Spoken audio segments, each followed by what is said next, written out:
नमस्कार आदरणीय महानुभावहरू, सदा चाहिँ आज पनि म एउटा नयाँ विषयवस्तु लिएर यहाँहरूका सामु उपस्थित भएको छु।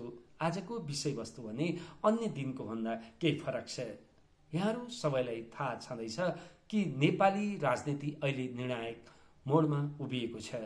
दशकौंदेखि उस्तै अनुहार, उस्तै शैली र उस्तै सोचले नेपाली राजनीति सञ्चालन हुँदै आइरहेको छ। तर अहिले विश्व सन्दर्भ बदलिएको छ, समय बदलिएको छ, मानिसका इच्छा, आकांक्षा, चाहना र इरादाहरू बदलिएका छन्। अनि प्रविधि र सूचनाको प्रवाहले चेतनाको स्तर हवात्तै बढेको छ र विशेषतः जेनजी आन्दोलनले पुरानो राजनैतिक नेतृत्व र संरचनाप्रति गहिरो असन्तुष्टि प्रकट गरेको छ। यही सन्दर्भलाई लिएर मैले अहिले नेतृत्वमा उमेर ठूलो हो कि एजेन्डा भन्ने बहस आजको विषयवस्तुमा समावेश गरेको छु। यो प्रश्न केवल व्यक्तिको उमेरको होइन, यो त राजनीतिक संस्कार, सोच र कार्यशैलीको पुनर्मूल्याङ्कन पनि हो। यसले नेतृत्वको औचित्य, सान्दर्भिकता र उत्तरदायित्वबारे बडो गहन बहसको माग गर्दछ। अब एकछिन हामी छलफल गरौं नेपाली राजनीतिमा उमेरको प्रभाव र यसको असर के छ त।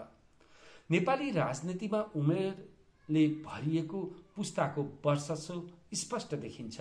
नेपाली कांग्रेसका सभापति शेरबहादुर देउवा, नेकपा एमालेका अध्यक्ष केपी शर्मा ओली, नेकपा माओवादी केन्द्रका अध्यक्ष पुष्पकमल दाहाल प्रचण्ड, नेकपा यसका अध्यक्ष माधव नेपाल, लोसपाका अध्यक्ष महन्त ठाकुर, राजमका अध्यक्ष चित्रबहादुर केसी, राष्ट्रिय जनमोर्चाका अध्यक्ष मोहन विक्रम सिंह र भर्खरै मात्र सक्रिय राजनीतिबाट विदा लिएका नारायणमान बिजुक्छे र राप्रपा नेपालका अध्यक्ष कमल थापा लगायतका व्यक्तिहरू 70 भन्दा बढी उमेरका हुन् अथवा 70 को वरिपरिका हुन्। कोही कोही त 80 पनि नागिसकेका छन्। तिनीहरू सबैले 3 दशक भन्दा बढी समयसम्म देशको सत्ता र शक्तिमा बसेर राजनीति गरे। यिनीहरू अनुभवी त पक्कै छन्। यिनीहरूको अनुभवलाई पूर्णतः अस्वीकार गर्न पनि सकिँदैन। कुनै कालखण्डमा यिनीहरू जुझारु थिए।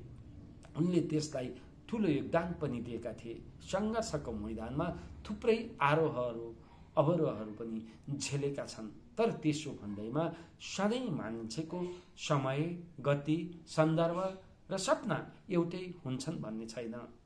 उमेर र प्रकृतिले पनि उनीहरूको सक्रियता र निष्क्रियतामा बिस्तारै भिन्नता छुट्याउँदै लान्छ र उपयोगिता ह्रासको नियम पनि छ कि एउटै वस्तु, एउटै व्यक्ति र एउटै विचारलाई हामीले सधैँ उही रूपमा स्वीकार गर्न पनि सकिँदैन। त्यसैले अनुभवले मात्र देशको जटिल समस्याको समाधान सम्भव छैन। नयाँ युगको माग प्रविधिमा आधारित शासन, पारदर्शिता, समावेशी नीति र दिगो विकास पुरानो सोच र शैलीले पूरा गर्न सक्दैन। पुरानो बाटो हिँड्नेहरू पुरानै गन्तव्यमा पुग्छन्। नयाँ गन्तव्यमा पुग्न नयाँ बाटो खन्नुपर्छ। तर हाम्रा पुराना नेताहरूले नयाँ बाटो खन्ने कहिले पनि चेष्टा गरेनन्। हुन त नयाँ बाटो खन्नका लागि केही युवाहरू राजनीतिक दलभित्र सक्रिय नभएका होइनन्। जस्तै नेपाली कांग्रेसका महामन्त्री गगन थापा, विश्वप्रकाश शर्मा र नेकपा माओवादीमा वर्षमान पुन, नेकपा एमालेमा योगेश भट्टराई जस्ता नेताहरू लोकप्रिय भए पनि शीर्ष स्थानमा पुग्न सकिरहेका छैनन्। दलभित्रको गुटबन्दी, संरचनात्मक जटिलता र पुरानो पुस्ताको पकडले उनीहरूलाई निर्णय प्रक्रियाबाट टाढा राखेको छ। यसले राजनैतिक नवप्रवर्तनलाई अवरुद्ध गरेको छ। अब नेतृत्व भनेको के? उमेर हो वा एजेन्डा हो? नेतृत्वको साँचो मापन उनीहरूले लिएको विचार, दर्शन र उनीहरूको कार्य र उनीहरूको व्यवहारबाट हुने गर्दछ। नेतृत्वको मूल्याङ्कन उमेरले होइन, एजेन्डाले हुनुपर्छ। देशलाई समृद्ध बनाउने, नेतृत्व त्यो हो जसले स्पष्ट दृष्टिकोण, व्यवहारिक नीति र जनमुखी कार्यशैली प्रस्तुत गर्दछ। यदि पुराना नेताहरूले पनि नयाँ सोच र एजेन्डा ल्याउन सक्छन् भने उमेर बाधक हुँदैन। किनकि आजसम्मको यथार्थ के छ भने संसारमा कैयौं पाका उमेरका मानिसहरूले पनि देशमा सापेक्षित परिवर्तन गरेर जनताको मन जितेका छन्। उदाहरणको लागि मलेसियामा महाथिर मोहम्मदलाई हेरौँ, त्यस्तै अन्य देशहरू जस्तै सिङ्गापुरमा हेरौँ, त्यस्तै भारतमा मोदी छन्, रसियामा पुटिन छन्, चाइनामा सी छन् र अमेरिकामा 84 वर्षका बुढा ट्रम्प छन्। उनीहरूले राज्यलाई राम्रै नेतृत्व दिएका छन् र जनताले उनीहरूलाई निर्वाचित गरेका पनि छन्। त्यसैले उमेर भन्दा पनि एजेन्डा प्रबल र राम्रो हुनु पर्दछ, सोच राम्रो हुनु पर्दछ। तर के नेपालमा हाम्रा पुराना पुस्ताका नेताहरूले नयाँ सोच प्रतिपादन गर्न सके त? नयाँ पुस्ताको प्रतिनिधित्व गर्न सके त? त्यो भने कदापि सकेनन्। त्यसैले पनि हामीले विकल्प खोज्नु परेको हो। तर आज नेपालको यथार्थलाई एकचोटि फर्केर हेर्दा दलहरूले चुनावी घोषणापत्रमा लोकप्रिय नारा नल्याएका भने होइनन्, तर कार्यान्वयन तहमा उनीहरू खर उत्रिन सकेनन्। भ्रष्टाचार नियन्त्रण, शिक्षामा सुधार, रोजगारी सिर्जना, संहिताको प्रभावकारी कार्यान्वयन जस्ता विषय वस्तुहरू उनीहरूले घोषणापत्रमा समावेश त गरे, तर व्यवहारमा उतार्न सकेनन्। कार्यकारी भूमिकामा रहेर पनि कार्यान्वयनमा ल्याउन सकेनन्। जनताले राजनीतिक नेतृत्वप्रति विश्वास गुमाउँदै गएका छन् भन्ने कुरा पनि उनीहरूले बुझ्न सकेनन्। उनीहरूमा एउटै खालको घमण्ड, अहम के रह्यो भने हामी इतिहास निर्माण गरेका पुस्ता हौँ, त्यसैले सधैँ हाम्रो नेतृत्व स्वीकार गर्नुपर्छ भन्ने एउटा अज्ञात दम्भ भने उनीहरूमा रहिरह्यो। यस्तो अवस्थामा युवा नेतृत्वले नयाँ ऊर्जा, प्रविधिको प्रयोग र समावेशी दृष्टिकोण ल्याउन सक्छ भन्ने कुरामा उनीहरूले कहिले विश्वासै गरेनन्। तर यथार्थ के हो भने युवाहरूले नयाँ जोश, जाँगर, उत्साह, सोच, शैली, ढङ्गबाट मुलुकलाई नयाँ नेतृत्व दिन्छु भनेर आइरहेका छन्। त्यसो भन्दैमा के सबै नेताहरूलाई उमेरकै आधारमा अथवा सबै युवतीहरूलाई उमेरकै आधारमा नेतृत्व दिन सकिन्छ त? त्यो पनि होइन। किनकि विधि, प्रक्रिया, पद्धति, प्रणाली लोकतान्त्रिक अभ्यासद्वारा नै उनीहरूलाई स्थापित गर्ने हो। तर त्यसका लागि पार्टीभित्रको दलीय संयन्त्र कस्तो छ, दलीय संरचना कस्तो छ, दलीयकरण कस्तो छ र दलभित्र लोकतन्त्र कस्तो छ भन्ने कुराले उनीहरूको लागि ढोका खोल्ने वा ढोका बन्द गर्ने कुरा आधारित हुन्छ। हो, नेपालमा केही युवा पुस्ताहरू अब नेतृत्वमा नआएका होइनन्। हेर्नुहोस् त, युवालाई दिने बित्तिकै जादुको छडी जस्तै केही भइहाल्छ भन्ने जुन देवत्वकरण गर्ने मानसिकता छ, त्यो पनि त्यति सत्य होइन। हामीले काठमाडौँ महानगरपालिकाका मेयर बालेनलाई देवत्वकरण गर्ने कोसिस गर्यौं, तर आज हेर्नु हो उनले नै सिंहदरबार जलाउनका लागि व्यक्तिहरूलाई उत्साह भरे र एउटा इतिहास मेट्ने काम गरे। त्यस्तै हामीसँग अन्य राम्रा नेताहरू नआएका पनि होइनन्। हर्क साम्पाङ जस्ता सादगी नेता पनि आएका छन्, तर खालि जनसम्पादन गर्दैमा मुलुकका यावत समस्याहरू समाधान हुन्छन् त? एउटा विषयवस्तु, एउटा परिवेशमा त्यो नेतृत्व ठिक हुन सक्ला, तर समग्र देशलाई एकताबद्ध बनाएर अगाडि बढ्नका लागि भने एउटा बहुआयामिक व्यक्तित्वको खाँचो छ। त्यसैले पुराना र नयाँ पुस्ताबीच सहकार्य अपरिहार्य छ। पुरानाको मार्गदर्शन र अभिभावकत्व र युवाले कार्यान्वयन र कार्य सम्पादन गरे भने निश्चित रूपमा हामी एउटा नयाँ नतिजामा पुग्न सक्छौं। त्यसैले अब नेतृत्वको बहिर्गमन र अवकाश संस्कृतिको आवश्यकता यो देशलाई खड्किसकेको छ। यहाँहरूले भर्खरै थाहा पाइनुभयो, 2 दिन अगाडि मात्रै नेपाली कांग्रेसका सभापति शेरबहादुर देउवाले कार्यकारी भूमिकाबाट अलग हुने निर्णय लिएर अनुकरणीय बहिर्गमनको अभ्यास गरे। तर समकालीन नेताहरू ओली दाहाल नेपाल अझै पदमा टाँसिरहेका छन्। अझै उनीहरू आफ्नै नेतृत्वलाई स्वीकार गर्नुपर्छ भन्ने दम्भ देखाइरहेका छन्। संविधान जारी भए यता बनेका सबै सरकारको नेतृत्व यिनै नेताहरूले गरेका छन्। जेनजी आन्दोलनले पुरानो नेतृत्वप्रति असन्तुष्टि प्रकट गर्यो, तर उनीहरूले त्यसको मर्म अझैसम्म पनि बुझ्न सकेका छैनन्। अब अलिकति के नयाँ हुँदैमा उनीहरू राम्रा हुन्छन् त भन्नेतिर पनि हामी विश्लेषण गरौँ। हेर्नुहोस् त, नयाँ पार्टी यो बीचमा धेरै खुले। लोकतन्त्रमा त्यो स्वाभाविक पनि हो, चाहे त्यो नागरिक उन्मुक्ति पार्टी होस्, चाहे त्यो तराईको सिके राउतको पार्टी होस् अथवा रासपा नै किन नहोस्, उनीहरू सबैले नयाँ सोचबाट नयाँ उत्साह र जोसका साथ पार्टी खोलेका पनि थिए। तर उनीहरूको कार्य सम्पादन पनि त्यस्तो अब्बल देखिएन।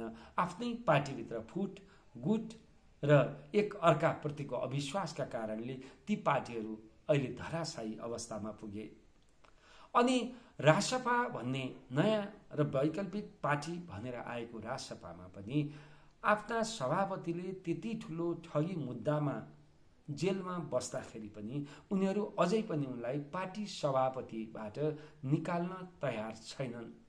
अनि उनीहरूले नयाँ महाधिवेशन गरी नयाँ सभापति चुन्न सकेका पनि छैनन्। त्यस्तै विवेकशील साझा पार्टी अनि अर्को विवेकशील जस्ता थुप्रै वैकल्पिक शक्ति हुन् भनेर आउने पार्टीहरूले पनि त्यो पार्टीलाई एकताबद्ध राखेर जनताका मुद्दामा एकाकार हुन सकेनन्। त्यसैले नेतृत्वको सान्दर्भिकता सकिए पनि पदको मोहले राजनीतिलाई दलदलमा फसाइरहेको वर्तमान परिवेशमा अब राजनीतिमा अवकाशको संस्कृतिको विकास गर्न अपरिहार्य छ। यसै सन्दर्भमा पार्टीहरूले विधानमै कार्यकालको सीमा र उमेर हदको व्यवस्था गर्नु बढी व्यवहारिक हुन्छ। यदि शैक्षिक बहिर्गमन कसैले गर्दैन अथवा सम्भव छैन भने संविधान वा कानुन मार्फत अनिवार्य अवकाशको व्यवस्था अथवा प्रावधान ल्याउन सकिन्छ। राजनीति दलदल होइन, नदी जस्तो प्रवाहशील हुनुपर्छ, जहाँ नेतृत्व समयअनुसार बगिरहन्छ र नयाँ विचार, नयाँ पुस्ता र नयाँ ऊर्जा निरन्तर प्रवेश गर्ने गर्दछ। अब हामी एकछिन निष्कर्षको कुरा गरौँ। अब निष्कर्ष यो बहसको के हो भने उमेर ठुलो कुरा होइन, एजेन्डा ठुलो कुरा हो।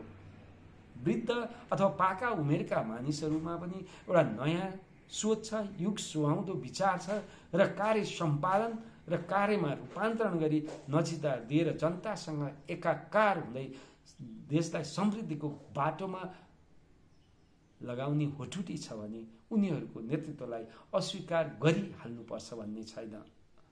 त्यस्तै युवा पुस्ताहरू उमेरले काँचो भए तापनि उनीहरूमा परिपक्वता छ, उनीहरूसँग विचार छ, ज्ञान छ, व्यवहार छ, दर्शन छ, सबै कुरा ठिक छ र मेरो देशलाई म यति वर्षमा यहाँसम्म पुर्याउँछु भनेर उनीसँग स्पष्ट दृष्टिकोण र कोरिडोर छ, विकासको खाका छ र त्यो खालको संरचना, त्यो खालको विधि पद्धति र त्यो खालको अनुशासन पनि छ भने उनीहरूलाई नेतृत्वमा राख्दाखेरि पक्कै पनि हुन्छ।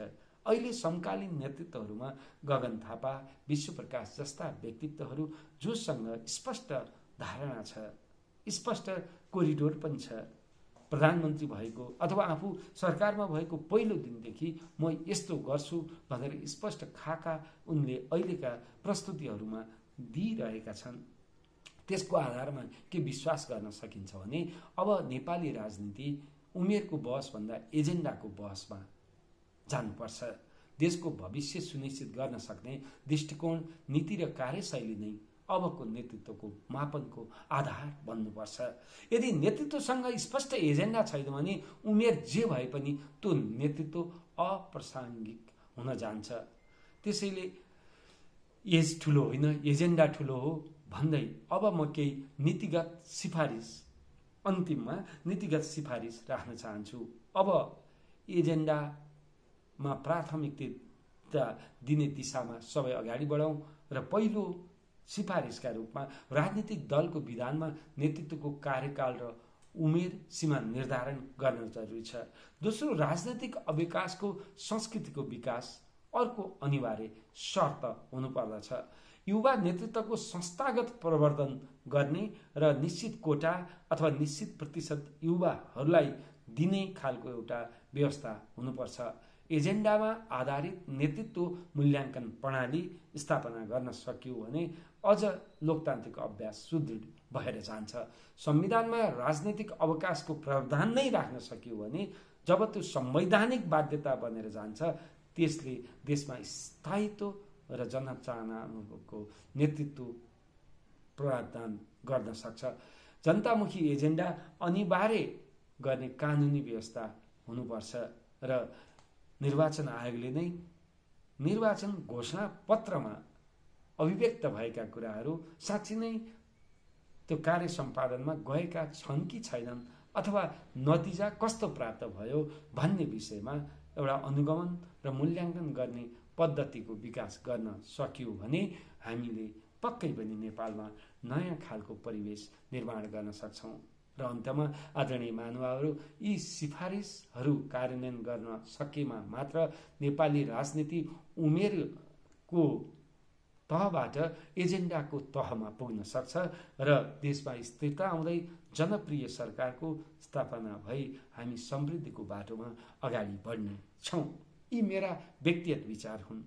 यो कसैप्रति लक्षित र आग्रह र पूर्वाग्रही भएर गरिएको होइन। एउटा आम स्वतन्त्र नागरिक र एउटा सचेत नागरिकको हैसियतले मैले यी आफ्ना विचारहरू आज यस पडकास्ट मार्फत राख्दै यहाँहरूबाट पुनः अर्को विषयवस्तुमा अर्को पटक आउने नै छु। तबसम्मका लागि बिदा दिनुहोस्। धन्यवाद। नमस्कार।